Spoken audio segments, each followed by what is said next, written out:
Este es parte del servicio a la comunidad de la poderosa radiocadena YSKL. Ya está en la cabina azul con nosotros el ministro de Salud, el doctor Francisco Alaví. ¿Cómo está, ministro? Bien, buenos días. Buenos días. Buenos días a toda la población salvadoreña. Un placer poder estar y continuar pues en esta lucha que es contra el COVID y que sigue desarrollándose en nuestro territorio, pero que si cumplimos las medidas pues no vamos a tener inconvenientes. Por favor, usted que nos sintoniza a través de nuestras habituales frecuencias y por supuesto también a través del Facebook Live de la poderosa YSKL en nuestras plataformas con contenido responsable, contenido debidamente confirmado, para que sepa usted a cuáles plataformas acudir para tener la información de primera mano. Muchas gracias a quienes están conectados en el Facebook Live de la poderosa YSKL esta mañana de miércoles. El ministro de Salud, Francisco Alaví, nuestro invitado ministro, dijo usted en las últimas horas que el país, por el momento, y hacía énfasis usted, estamos fuera de una alerta de segunda ola de contagio, pero es que algunos epidemiólogos decían que no hemos terminado la primera ola. ¿Cómo se maneja esto en términos técnicos, médicos, ministro?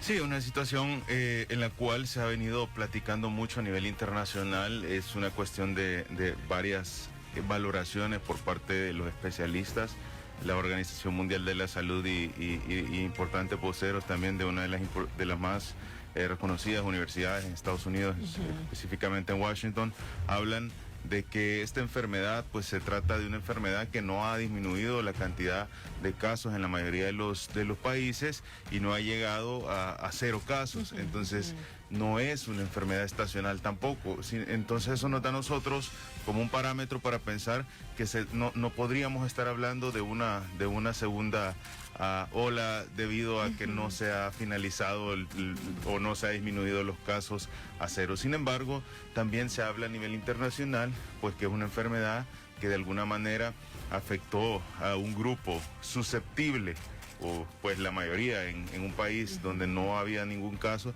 afecta en la primera ola a la mayoría de las personas susceptibles, y en una segunda ola afecta a esas personas que de alguna manera lograron pues salir sin contagio ante la primera afectación, pero que en una segunda intención pueden verse afectados. Eso es lo que está sucediendo a nivel mundial, y por eso es que en la mayoría de países, si uno se da cuenta, a pesar de que varios especialistas, y yo lo he comentado también, pues no podríamos estar ante una segunda ola como tal, pero muchos países también a nivel internacional lo expresan de esa manera, porque quizás la primera parte de la población, la más susceptible, ya inició y tuvo un contagio, y el resto de personas pues todavía pues que no se habían visto afectadas, se están viendo afectadas en este segundo incremento de casos que correspondería a la segunda ola epidemiológica. Ahora bien, el tema es que la mayoría de casos que hoy estamos observando en nuestro país pues no han llegado a 0. Entonces nosotros no podríamos hablar de eso. El incremento, gracias a Dios, ha disminuido, y esperamos que en algo que evidentemente iba en ascenso y que podría representar para nosotros y para la población salvadoreña una segunda afectación, una segunda ola epidemiológica, se logró contener según nuestros indicadores desde el 15 al 19. Y en estos incrementos que usted hasta el 15 de octubre decía usted que se habían tenido algunos incrementos, hay perfiles de edad diferentes, ministro, de personas, porque veíamos que de 20 a 39 años se había incrementado el porcentaje de contagios. Realmente no es que haya variado el porcentaje. Nosotros hemos visto cómo de alguna manera se ha incrementado siempre los casos confirmados a predominio de los jóvenes y de los adultos que están entre los 40 y los 59 años. Sin embargo, el grupo que más se ve afectado es entre los 20 y 39 años. Una cosa interesante de mencionar es que a pesar de que esta enfermedad ha afectado mucho y que genera complicaciones en adultos mayores y en pacientes que tienen enfermedades crónico-degenerativas, hay países como Estados Unidos, como países como Brasil, que han identificado que la mayoría de las afectaciones se está viendo en personas jóvenes, cosa que en el país, gracias a Dios, pues bueno, es una situación en la cual ha permanecido afectaciones en adultos. A lo largo de la curva. Es correcto, y se ha mantenido en adultos mayores. Entonces, en ese sentido, no hemos visto como población joven afectada, a menos que esta población joven que se ve afectada padezca de alguna enfermedad. Y específicamente enfermedades relacionadas a problemas metabólicos, como la obesidad, como el problema de diabetes mellitus, como el problema de resistencia a la insulina, que son enfermedades relacionadas a ese órgano, a ese órgano endocrino que es el adipocito y que de alguna manera genera una serie de complicaciones en el cuerpo. Y hemos tenido en las últimas horas, según el cuadro que actualizan ustedes, ministro Alaví, 145 nuevos casos. ¿Tiene detalles de cuáles son las zonas geográficas donde vamos registrando el mayor número de estos 145 casos, ministro? Es variable, la mayoría son en San Salvador. Seguimos siendo. Lo que sucede es que no podemos hablar de que siga siendo San Salvador el de la mayor, sino que realmente ahí hay mayor densidad poblacional. Sí. Y al haber mayor densidad poblacional, pues en número, la cantidad de casos es mayor. Sin embargo, si lo dividimos entre la población que vive en la zona, pues representa un índice menor.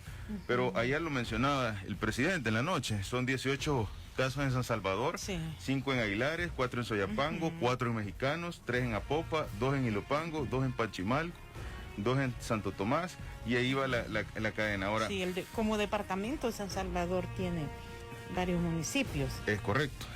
Entonces, ese es importante, pero también, como sabemos, San Salvador tiene la mayor densidad poblacional. Entonces, en ese sentido, tiene bastante que ver, pero quizás lo más importante que nosotros tenemos que hacer en el análisis, en las curvas y en las gráficas que constantemente nosotros publicamos, no es de dónde es el caso confirmado del día anterior. Y yo quiero que la población lo conozca.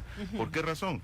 Porque realmente hoy en el país se está viviendo una circulación activa del virus, una circulación en todo el territorio, y no solo en todo el territorio, sino que en toda la región.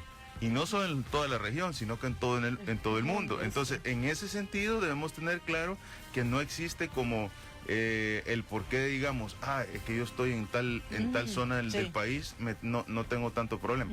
Todos los municipios, todos los departamentos pueden estar expuestos, y esto se trata de susceptibilidad de la población al virus. A mayor susceptibilidad de la población, más facilidad de transmisión del virus. Estamos casi cumpliendo ya el segundo mes de la reapertura económica.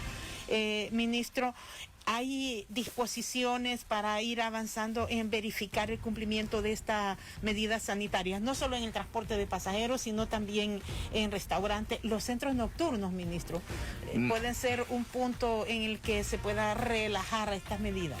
Disposición, no es que ahorita haya, disposición siempre ha habido, y compromiso por parte de las autoridades para la verificación.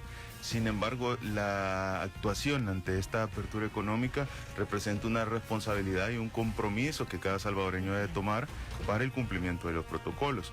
¿Por qué? Porque los protocolos han existido. Si protocolos han existido en todo lugar, desde que estamos en la escuela, en el colegio, en la universidad, en todas las instituciones hay protocolos. El problema es que se cumplan los protocolos.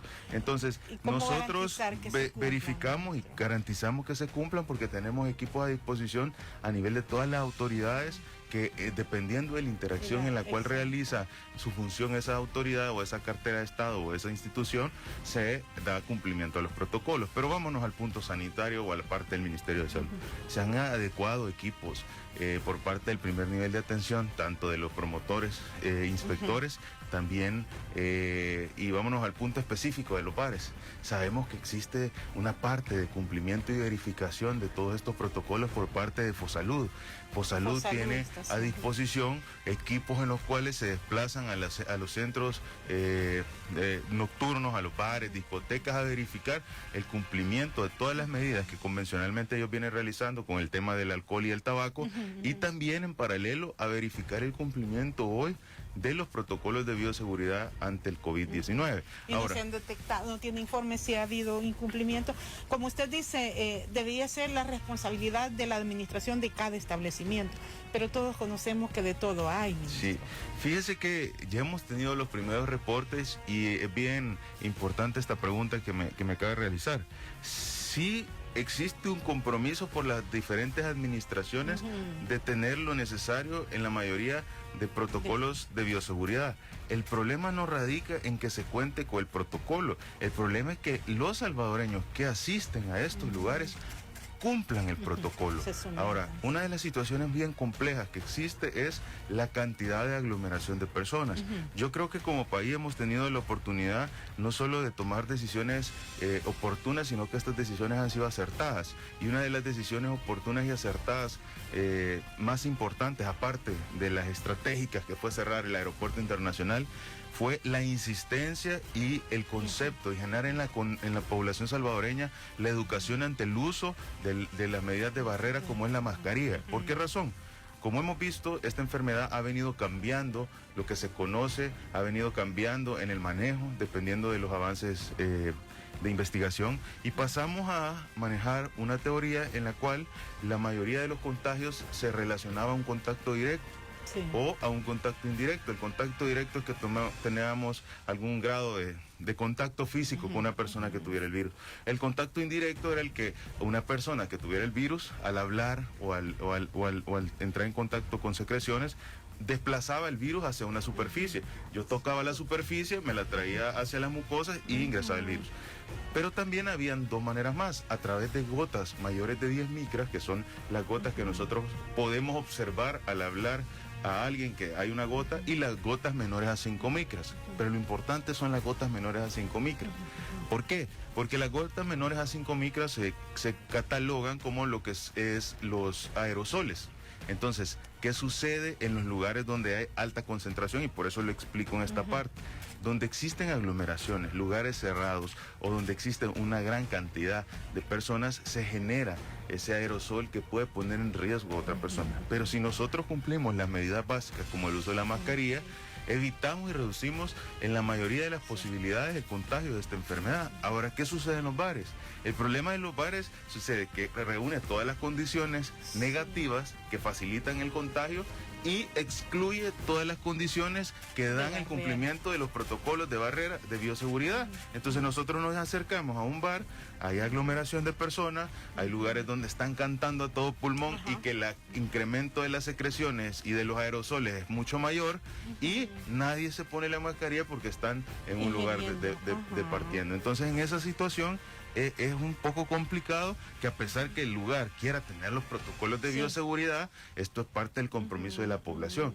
A mi criterio, yo creería que si nosotros tenemos de alguna manera la comprensión a totalidad de lo que puede llegar a ocasionar esta enfermedad, de que probablemente los jóvenes, porque la mayoría de las personas que asisten a bares y discotecas son jóvenes, pues tendrán relación alguna dentro de su hogar con un adulto mayor que sea su abuelo, su abuela o su padre con alguna enfermedad crónica. Deberíamos de tener esa conciencia de evitar el riesgo, y eso, para evitar ese riesgo, probablemente lo que hay que hacer es reducir las afluencias a este tipo de lugares con tal de prevenir alguna complicación en un familiar.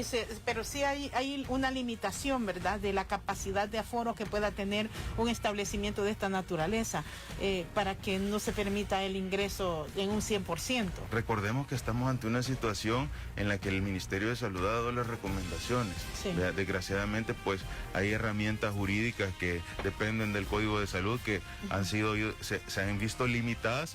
Nosotros recomendamos que la cantidad de afluencia no sea pues superior a lo establecido, pero realmente lo que estamos observando en las imágenes que se circulan es que es totalmente lugares en los que están abarrotados de personas, en los que están cantando a todo pulmón, y que definitivamente pues eso no cumple ninguna medida.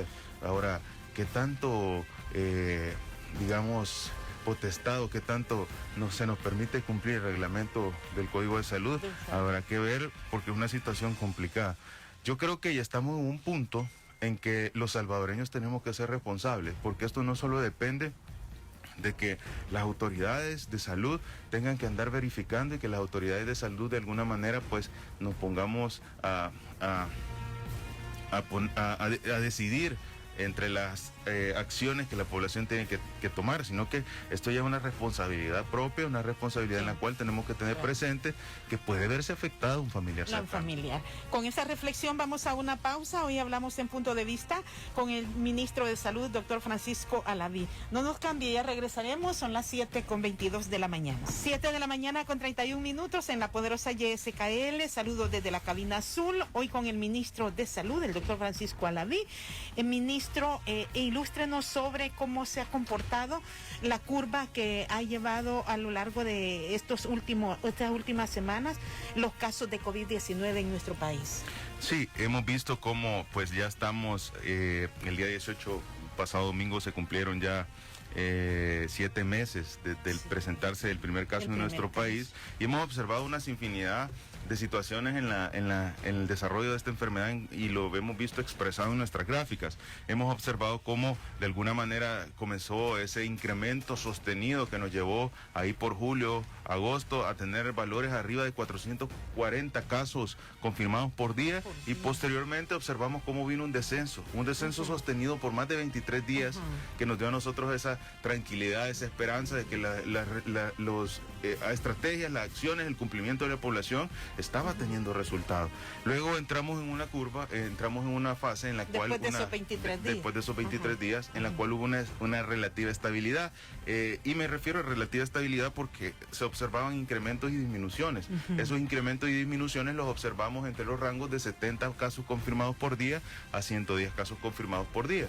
Sin embargo, a partir del día 8 es importante ver cómo se activan nuestras alarmas, porque observamos definitivamente un incremento de los casos, y observamos un incremento de los casos en 109, que estaba dentro de ese valor, pero ya en el superior. El día 9, ya el día 10 observamos 126, el día 11 139, el día 12 145, sostenida el alta, y nos vamos hacia el día 13, donde observamos 286, el día 14 295 casos. Entonces, ante esa situación nosotros estábamos pues en una situación en la cual era inminente una segunda ola epidemiológica por ver ese incremento de los casos. Está hablando usted en la semana que terminamos el pasado sábado. Es correcto, esa semana. Esto se debió probablemente, como repito, al tema del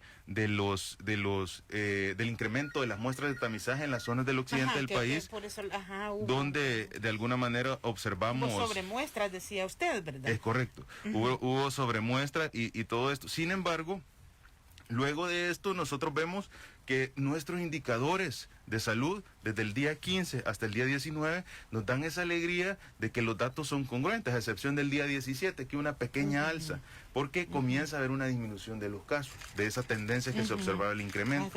Ahora, los indicadores en paralelo con la ocupación de cama hospitalaria, las llamadas a nuestro call center, nos daban a nosotros esa tranquilidad de esa disminución. Ahora, esto nos posiciona a nosotros ante la evidencia de tener un sistema de salud en el cual ha habido una respuesta ante la pandemia favorable y una respuesta histórica. ¿Por qué? Porque nosotros somos el país en la región centroamericana que menos afectación ante esta enfermedad ha presentado. Y quiero poner un ejemplo.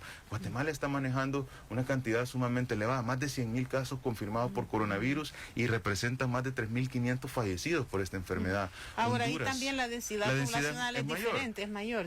Pero sin embargo, acordémonos que es una cantidad la cual es superior a lo que estamos observando en el contexto de los fallecidos. Hemos observado Honduras casi con 90,000 casos, más de 2.500 fallecidos, y quizás el ejemplo más importante que yo quiero que tengamos mención. Todos recordamos al inicio de esta pandemia como ante un país como Costa Rica, con un sistema de salud sumamente desarrollado, hoy pues Costa Rica está llegando a cerca de más de 90,000 casos confirmados por coronavirus, 97,000 casos para ser exactos, y tiene cerca de 1.200 fallecidos. Entonces es una situación compleja que, a pesar de que tengamos un buen sistema de salud, no quiere decir que el sistema de salud va a ser el que garantice salir adelante, sino que el compromiso de toda la población y el cumplimiento de las medidas. Se ha hecho una inversión millonaria en nuestro sistema de salud. Pero esto no solo debe verse como una inversión millonaria para salir de la pandemia, porque repito, el mayor compromiso lo tiene que tener la población salvadoreña. Si nosotros cumplimos las medidas, el sistema de salud solo brinda un apoyo. El mayor reto es que tengamos ese compromiso y que cumplamos las medidas. Sin embargo, esa inversión millonaria no solo va a servir en El Salvador, precisamente en la situación de El Salvador, no solo va a servir para apoyar la pandemia, sino que va a servir para sacar adelante un sistema de salud sumamente deficiente y prácticamente en ruinas, que es el sistema de salud que se cuenta. Es bien triste y todavía debo mencionarlo para que la población pues lo conozca.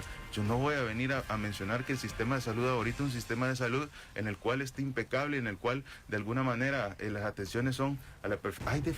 Hay deficiencias marcadas y grandes que se han acumulado por años.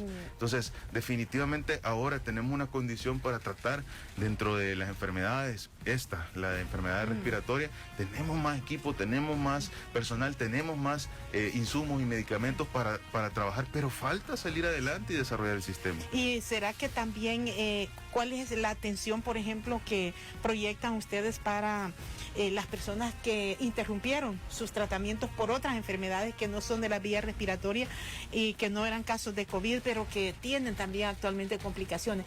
¿Hay mora en estos servicios? ¿Cree usted que hay capacidad para ir respondiendo a la exigencia? Sí, fíjate que es bien interesante esa pregunta, porque precisamente esas mismas preguntas y esas mismas dificultades habían antes de la pandemia. Sí, siempre era una situación importante. Entonces, en ese sentido, bien interesante, porque a pesar de que esta pandemia ha venido a agudizar ciertas dificultades, moras, remanentes de consultas y cirugías, ya era algo con lo que estamos planeando y tratando de resolver. Y me voy a ir un poco atrás de la pandemia. Nos recordamos del Plan Nacional de Salud. En el Plan Nacional de Salud nosotros hablamos precisamente de ciertas estrategias para agilizar, como era el tema del quirófano único. ¿Cuál es la estrategia? Nosotros tenemos en los hospitales nacionales cerca de un poquito arriba de 200 salas de operaciones. Entonces, ¿qué sucede realmente? Las salas de operaciones están totalmente funcionales desde las 7 de la mañana hasta las 3, 4, 5 de la tarde. Pero ¿qué pasa en las noches? El recurso, el personal hace que también se disminuya a cerca del 20% de esa capacidad. ¿Por qué no hay? Porque solo se habilitan 1 o 2 quirófanos. Por ejemplo, tenemos un Hospital Nacional Rosales que tiene cerca de más de 20 salas de operaciones, pero en los turnos solo se quedan activas 2 o máximo 3 salas de operaciones, siendo el hospital de tercer nivel de referencia. Tenemos hospitales como el Hospital Sacamil, que tiene cerca de, en total de aproximadamente 10 salas de operaciones, pero en las noches solo se quedaba con un quirófano. Entonces nosotros tenemos... ¿Continúa igual, ministro, o se ha hecho alguna modificación? Se han hecho modificaciones sustanciales en las cuales se ha incrementado bajo el Plan Nacional de Salud. Todos recordamos cómo se hizo la contratación de cerca de 1,000 recursos, en los cuales iban médicos, enfermeras y este personal que directamente fue a los hospitales para incrementar la producción y el recurso, aperturando quirófanos en la noche para poder agilizar los procesos y que de esta manera esto genere la disminución de la mora quirúrgica. Entonces nuestro plan es disminuir la cantidad de horas ociosas que tienen estos quirófanos por falta de recursos. Entonces son estrategias que van generando, que no necesitan, si bien es cierto, una inversión grande en equipo, infraestructura, sí necesitan una inversión en recursos humanos calificado. Y mire, ya está. Ha hecho falta. Y ya está esta estrategia, y ya le podemos decir a nuestros oyentes, ministro, que se está ampliando el número de atención, las consultas, los exámenes que tienen pendientes. Sí, el plan está funcional y el plan está para incrementarse a la brevedad de lo posible, pero también debemos comprender que ante esta situación los hospitales también representan un centro de concentración y de atención ante la pandemia. Por eso de alguna manera vimos limitado este efecto que iba a tener la estrategia, porque evidentemente disminuimos las consultas externas, disminuimos las cirugías electivas. Ahorita estamos iniciando nuevamente esas atenciones, cumpliendo protocolos, cumpliendo todas las medidas necesarias para que la población tenga esa seguridad, pero esto va a ser progresivo, no puede ser inmediatamente, porque estamos ante una situación sanitaria que es inminente y que todavía no podemos decir que ya no está afectando el territorio. Nosotros hemos observado dentro de las cirugías programadas, y hablo mucho de la cirugía porque ahí es donde nos hemos llevado bastante, más que sorpresa, conocimiento. Hemos observado que si tenemos planeado para un día 10, 20 cirugías, se realizan pruebas para que estar seguros de estos pacientes la condición, y hemos identificado pacientes que han estado en curso de una enfermedad. Entonces hay que volver a diferir el procedimiento por control y sobre todo por seguridad del paciente. Claro. Ministro, la vacunación también, la Organización Mundial de la Salud ha llamado mucho la atención sobre que en el marco de la pandemia se alteraron la cronología de la vacunación de nuestros infantes. ¿Cómo va la acción que coordina el Ministerio de Salud en esta área? Muy buena, muy buena. Yo quiero hacer referencia a que el Sistema de Salud Nacional, el Ministerio de Salud a través del programa de inmunización, tiene no solo un desarrollo, un desempeño años atrás bastante bueno, sino que ha sido bastante reconocido y eso hay que aplaudirlo. O sea, el hecho de que existe un programa de vacunación bastante complejo no es una situación que dependa de este preciso año, sino que es un trabajo que viene realizándose desde hace años y el cual ha sido muy bueno. En eso hay que ¿Ya puedo ir con mi hijo a vacunarlo, doctor? Totalmente, ya podemos acercarnos a las unidades de salud a vacunar. Es más, no solo el Ministerio de Salud está a la expectativa de tener todos los insumos necesarios para que la población llegue a las unidades, sino que al contrario, el Ministerio de Salud ha dispuesto al personal de primera línea, del primer nivel de atención, que salga a buscar a los salvadoreños para aplicar la vacuna pendiente. Y eso lo hacemos día con día, eso lo hacemos en las jornadas médicas que se han venido realizando todos los fines de semana, con lo cual nosotros estamos acercándole, facilitando esa vacuna, porque a veces podemos tener la disposición de la madre de querer poner la vacuna al niño, pero sabemos también que el temor que existe ante salir, ante las ciertas situaciones que pueden poner en riesgo por esta crisis sanitaria, la familia se queda, mejor no lo llevo. Entonces nosotros estamos acercándole los servicios de salud. La inversión que hay en vacunación es una inversión muy buena, hay cadenas de frío, almacenamiento de vacunas, abastecimiento de vacunas, y no solo en el esquema nacional de vacunación, sino que otras vacunas que se implementan también en caso específico de la vacuna pues de la influenza, que no solo son esquema nacional de vacunación para el niño, sino que también para adultos. Solo este año se adquirió cerca de 1.2 millones de dosis de vacuna de la influenza para ponerla en paralelo al desarrollo, porque sabemos que esta enfermedad, si bien es cierto, es una enfermedad respiratoria que tiene toda la atención al coronavirus, no deja de existir las neumonías por influenza, que representan un 7.5% de letalidad en el territorio. Entonces eso es importantísimo tenerlo y no descuidarlo, porque el hecho de descuidar puede incrementar también las neumonías a causa de otros procesos respiratorios que no sean coronavirus. Sobre presupuesto general de la Nación para 2020 y el área de salud, ministro, todavía no ha sido llamado a la Comisión de Hacienda usted, pero ¿cuáles, por ejemplo, son los puntos más fuertes de esta asignación presupuestaria? Usted ha dicho que se requiere de profesionales especialistas. ¿Están considerando ustedes destinar, digamos, apoyo financiero para este rubro? Sí, definitivamente el presupuesto es una parte importante. Yo quisiera primero aclarar, escuché en un momento decir, es que ese presupuesto es bien alto en salud. Y yo diría, es que ese presupuesto siempre fue el que debió ser. No estamos hablando de que estamos dándole mayor atención al Ministerio de Salud. No, estamos hablando que estamos corrigiendo una mala decisión entre la asignación del presupuesto para la salud. Hay países que tienen asignado cerca de un 19% del Producto Interno Bruto solo para la salud.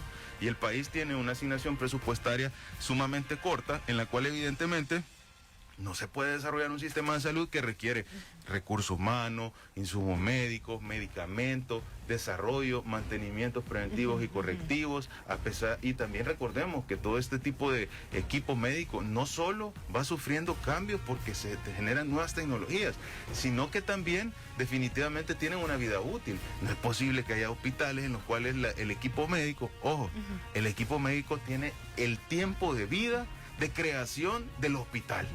He visto cómo hay equipos dentro de los hospitales que si el hospital fue fundado hace 20 años, el equipo tiene 20 años de funcionamiento. Y se hace milagros, nunca se renovó, y se hace milagros con lo que se tiene. Entonces definitivamente eso pone sin herramientas a los médicos para poder desarrollar mejor su trabajo. Solo el Fondo General proyectado para el 2021 son 987.23 millones. De estos también tenemos préstamos externos por 44.04 millones y tenemos donaciones de 3.03, sumando un total de 1.034.30 millones de dólares para el presupuesto, a diferencia del año anterior que fueron 750 millones. Ahora, quiero hacer un análisis bien importante, y esto lo hablaba en la comisión, en la cual pues hacían mención sobre lo que se ha utilizado en la pandemia. Nuestro presupuesto votado para este año, o sea, el presupuesto de este año fue de $757.852.654. De esos, nosotros el 70%, cerca del 70% de esos 757 millones, y quiero que aquí le ponga mucha atención la población, 757 millones el presupuesto del Ministerio de Salud para garantizarle la salud a la población salvadoreña en el 2020. De esos 757 millones, el 70% solo alcanza para pagar el recurso humano, o sea, salarios. Estamos hablando de 530 millones de los 757 que solo son para salarios. Entonces, ¿cuánto es el remanente? 227 millones. ¿Qué se hace con esos 227 millones? Con esos 227 millones nosotros compramos medicamentos, insumos médicos, equipos médicos, infraestructura, compramos también lo necesario para los funcionamientos con los servicios básicos, agua, luz, teléfono, toda la logística, papelería, insumos de gasolina, ambulancias, todo con ese remanente de 227. Y quiero todavía comentarles algo. ¿Cuánto es el esquema, el presupuesto asignado para medicamentos que se venía teniendo en nuestro país? 50 millones. Evidentemente 50 millones alcanza para comprar lo más básico de lo básico. A eso nosotros hemos logrado para este año incrementar 30 millones, casi cerca del doble del monto asignado. Entonces llegamos a 80 millones. 80 millones para medicamentos, solo medicamentos. Y decía el director de Hospital Nacional Rosales que se requiere hacer un reajuste, por ejemplo, en lo que a ellos les asignan. Es correcto. Más fondos, y no solo más fondos, se trata de un reajuste del cuadro básico de medicamentos. O sea, tenemos que ampliar ese cuadro básico. Pero ¿qué pasa? Uno cree que solo es de incluir nuevos medicamentos, pero después nos topamos con el punto de que el cuadro básico es tan básico porque es para lo que alcanza. Entonces, si nosotros implementábamos un cuadro básico nuevo, ya los 50 millones que se asignaban anteriormente no alcanzan. Pero quiero hacer la analogía, 80 millones con el incremento que se hizo para este año. Pero de esos 80 millones, restémosles a los 227 que quedan para todo el funcionamiento del Ministerio de Salud. Estamos hablando de que quedamos con cerca de 140, 150 millones. Pero estos 80 van para 2021, dice usted. No. Estos 80 se aplicaron de 2020. este año, de 2020. Veníamos en el 2019 con 50, se aplicaron para el 2020 80. 50, pero teníamos un remanente, quitando las remuneraciones, de 227 millones. De esos 227 millones, solo en medicamentos gastamos 80 millones. Estamos hablando que lo demás, para insumos médicos, equipos, infraestructuras, adecuaciones, todos, servicios, agua, luz, teléfono, desechos bioinfecciosos y todo lo que conlleva el manejo, cerca de 140 millones. De esos 140 millones, nosotros tuvimos que agarrar y financiar cerca de 41 millones, 41.8 millones, cerca de 42 millones en el contexto de la pandemia. ¿verdad? Pero aquí en la pandemia también hubo fondos que se autorizaron como parte de los préstamos, ministro. Ahorita en eso específico, de esos 41 millones, ojo, esos 41 millones eran del presupuesto del presupuesto ordinario, que esa parte no debería de ser así. Nosotros deberíamos tener el apoyo del presupuesto extraordinario para salir adelante, pero como no se obtenían los recursos, o por lo menos, si bien es cierto, el préstamo estaba de alguna manera iniciado, pero no se ratificaba, entonces no llegaba, se tomó 41.8 millones. Se utilizaron 65 millones de presupuesto extraordinario, esos son los fondos FOPROMIT, son los fondos de la emergencia. Y utilizamos 17.9 millones del préstamo del BID. Ante esta situación, nosotros, esos son los fondos que han utilizado, son cerca de, mencionábamos, son 106 millones de dólares, tanto entre presupuesto ordinario como presupuesto extraordinario, ante la pandemia. Pero sin embargo, hemos visto cómo, a pesar de que se han autorizado muchos préstamos, realmente lo que le ha llegado al gobierno para atender la pandemia son cerca de 300 millones. Y de esos 300 millones, creo yo, no un poco más, un poco menos, la mitad han ido para las alcaldías. Ante esa situación, a pesar de que aparece que... El 30%. Es correcto, a pesar de que hay un buen porcentaje de fondos que han sido autorizados, pues realmente no han terminado de llegar al ministerio porque no han sido ratificados.